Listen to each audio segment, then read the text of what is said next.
E tratova burrin dhe jam krenare për këtë gjë. Unë që po ju shkruaj, jam një nën me 2 fëmijë nga një zonë afër Korçës. Jam martuar para 8 vjetësh me një djalë që jetonte vetëm 40 minuta larg nga zona ku jetoja unë me familjen time. Për këtë djalin ndërhyri xhaxha im.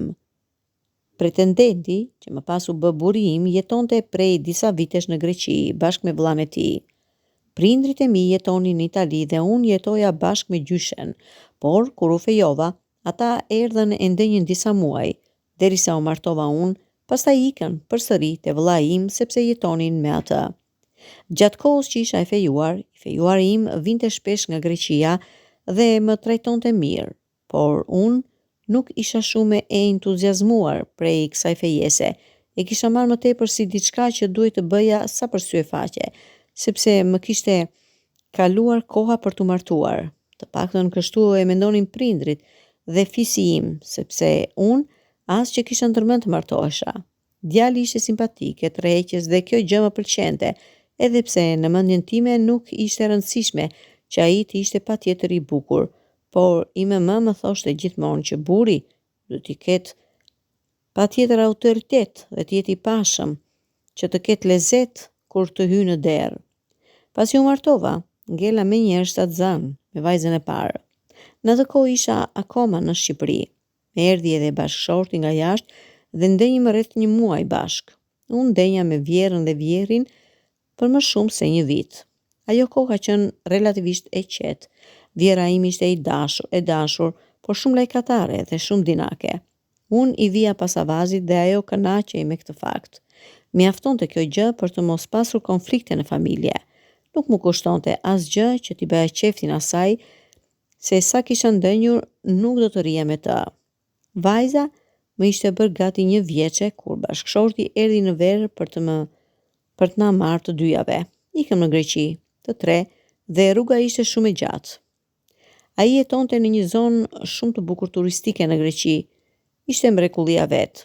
Nuk isha parë kur më parë në jetën time një plazh aq të bukur sa atje. Relievi ishte i ndërthurur, kodrinor dhe bregdetar. Ishte vend ideal për të jetuar. Njerëzit ishin të dashur dhe miqësor, e kalonin mirë.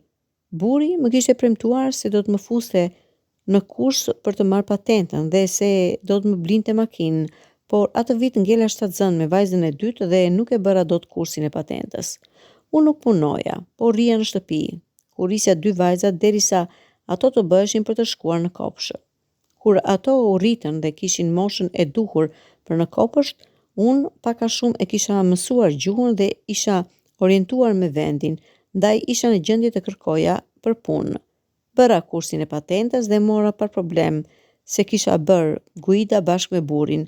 Ai më kishte mësuar pak a shumë edhe pajisjet e makinës apo ndërrimet e marshit në ngjitje apo zbritje. Tashmë gocat i kisha rregulluar në kopësht, burri ishte në punë, kurse unë isha gjithë ditën pa punë dhe mërzitesha.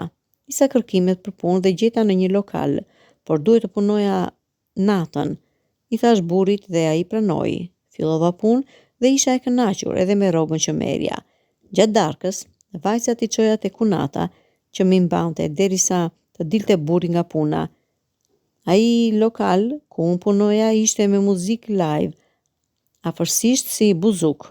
Në punë më shumë ishin grek, por kishte edhe shqiptar. Gjatë kohës që unë punoja, u njoha me një shqiptar nga një qytet i veriut, afërsisht mosha ime, por beqar. Më respektonte në radhë të parë si shqiptare e pastaj si kolege pune, dhe unë kisha shumë zili që nuk kisha një burr të tillë. Kisha filluar ta kisha shumë qef dhe isha shumë gazmore në pranitë të tij. Shkoja me dëshirë në punë dhe çdo gjë shkonte mirë. Trembesha pak me veten se kisha filluar të ndihesha ndryshe. Nuk e kisha përjetuar më para atë lloj ndjesie, saqë kisha arritur deri në atë pikë sa për burrin dhe vajzat nuk mendoja fare. Më mundonte vetëm mungesa e djalit shqiptar. Ishim afruar shumë për njëri tjetrin dhe kishim shumë simpati. Ai më bënte gjithmonë komplimente dhe kjo gjë më pëlqente, sepse burri im asnjëherë nuk më kishte shprehur fjalë të bukura e të ngrohta si ai. po përjetoja diçka që as në adoleshentën time nuk e kisha përjetuar. Një natë shumë të bukur me hënë, kur ishte ora 3 mëngjesit, ne kishim mbaruar punën dhe do të ikim për në shtëpi. Ai më shoqëroi deri te makina ime dhe ndërkohë që po përshëndeteshim më puthi në buzë dhe unë ja ktheva. Ishte një ndjesi që nuk mund ta përshkruaj me fjalë. Ndjenja fluture në stomak dhe duart e trupi më dridheshin nga emocionet. Ishte diçka shumë e bukur që nuk e kisha përjetuar kur më parë. As kur buri im më mori virgjërin, edhe pse ishte një djalë me eksperienca të mjaftueshme. Pas asaj puthje, që na çoi në qiell të shtatë, ne u larguam që aty dhe shkuam buzë detit, ku bëm dashuri. Dëshmitarët e natë ishim vetëm yjet. Ishte mrekullueshme. Bota ishte vetëm e jona. Në ato momente, unë kisha harruar që kisha një familje, 2 vajza. Isha shumë e lumtur me atë që po përjetoja. Shkova në shtëpi dhe burrin e vajzat i gjeta në gjumë. U futa me njerë në dush, të lahesha se kisha frikë mos më kishe ngelur aroma e tij në trup. Edhe pse unë dëshiroja ta kisha atë gjithë natën, ta ëndërroja atë në gjumë dhe të ndjeja erën e tij. Kisha rënë marrëzisht në dashuri me atë djalë. Kur u shtriva, buri im e ndjeva dhe po më përkëdhelte trupin, më puthi pas shpinës, më tha: "Mbarove vonë?" "Kishte shumë punë," i thash unë. Përkëdhelja ishte një sinjal që donte të bënim dashuri, por unë i thash se isha shumë e lodhur e doja të flija. Nuk e zgjati dhe më la të flija. Kisha shumë kohë që nuk flija e kënaqur dhe me buzën në gaz. Në mëngjes erdhën gocat te krevati dhe më zgjuan. Kur mendova se duhet të çohesha, ti ushqeje e të bëja punët e shtëpisë, më zinte koka. E njëjta gjë çdo ditë, mezi prisja të vinte darka që të shkoja në punë për të takuar atë. Më mungonte. Atë ditë shkova në punë, e takova dhe ai ishte shumë entuziast. Mundoheshim të dy që të mos i binim në sy kolegëve të tjerë. Romanca jonë vazhdoi për një periudhë kohe dhe unë po e shijoja në maksimum këtë gjë. Një herë e jetojmë këtë gjë, thosha me vete. Nuk do të vim prap të jetojmë edhe një herë të dytë. Por e ndjeja veten sikur kisha rilindur dhe sikur po jetoja një jetë të re. Jeta ime ishte e bërë si një telenovele bukur. Kishte ndryshuar shumë sjellja ime me bashkëshortin dhe vajzat i kisha lënë shumë bazdore. Buri im e kishte vënë re këtë gjë dhe kishte filluar të dyshonte, por unë as që e vrisja mendjen fare. Një ditë më kishte parë dikush me të dashurin dhe kishte shkuar t'i tregonte burrit tim që gruaja jote shoqërohet me një shqiptar te puna e saj. Kjo gjë e kishte inatosur shumë bashkëshortin tim dhe kishte shkuar të takonte të dashurin tim. Ai nuk pranoi asgjë, por im shoq ishte shumë i inatosur me mua. Ai tha se do të më çonte në Shqipëri me vajzat dhe se do të më merrte prindrit e mi në telefon që të ktheheshin nga Italia. Unë nuk ja mohova, i thash se e doja të djalë dhe se nuk jetoja dot pa të. Ai më dha një shuplak të fortë. Pas një jave, ai më nisi në Shqipëri bashkë me vajzat e prindrit e tij. Unë i thash se nuk doja t'ja dija për të. Gocat do të t'i mbaj mamaja jote, i thash. Nuk i dua me vete. Ai nuk e priste reagimin tim dhe mbeti i habitur.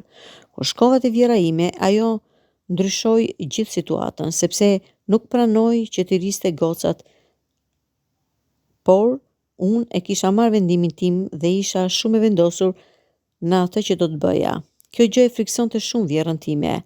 Ata po vdisnin frikë nga opinioni se si do të reagonte fisi, por unë as doja t'ja dija se çfarë mendimi kishin të tjerët.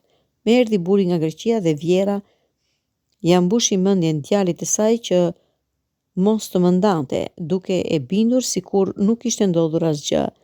Kam disa muaj në Shqipëri, por nuk po më rrihet fare këtu, se si po i shty këto ditë. Më ka marrë malli të shoh edhe një herë të dashurin tim. Nuk jam bërë as pak pishmën që e tradhtova burin tim.